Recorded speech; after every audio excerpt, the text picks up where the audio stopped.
For years, President George W. Bush has refused to criticize his successor, Barack Obama, in public. This is what he told Sean Hannity 2 years ago. I don't think it's good for the country to have a former president undermine a current president. I think it's bad for the presidency, for that matter. You're probably right. But while in Peru this past week, President Obama indicated that he may not be willing to give his successor the same treatment. Listen to this. If there are issues that have less to do with the specifics of some legislative proposal or battle, if I think that it's necessary or helpful for me to defend those ideals, then I'll examine it when it comes. Here for reaction is Fox News contributor Mercedes Schlapp, a former spokesperson for President George W. Bush. Mercedes, good morning to you. Good morning. Okay, so Obama's not going to go quietly, is he? No, not at all. I think you're seeing a very different approach from President Obama.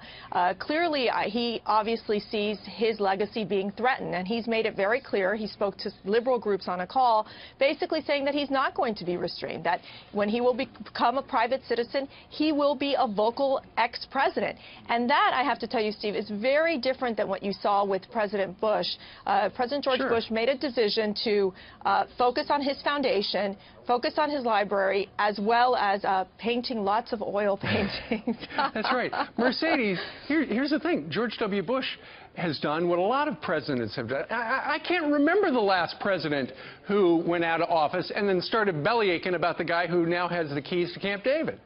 Well, we've seen there's sort of these unwritten rules where the presidents don't engage in the political discussion when there's the next president there. But however, you have seen it it has happened in the past. Dwight Eisenhower went after John F. Kennedy's domestic policy. Actually, President Carter called the Bush administration the worst presidency in history. It does happen. This, I think, is a little bit different because it sounds to me that President Obama is going to become the ex-president community organizer, hoping to fill in that leadership vacuum right now that you're seeing in the Democratic Party. And ultimately, if you're organizing an opposition to the sitting president, it is because you don't like that guy. That's not very unpresidential, is it? Well, I think it's a little odd. I think it's one of those things where you would believe that President Obama becoming a private citizen would just have him stay focused, again, on his library, whether he's starting a foundation. But this is not in President Obama's nature. He likes to go out there and campaign. He likes to be vocal. And I think he sees the fact that Donald Trump is going to dismantle so many of his plans, so many of his what would he consider his accomplishments. And I think that he's just not going to stay quiet. Well, we'll see. All right. Mercedes, thank you very much for getting up early on this Tuesday down in Houston.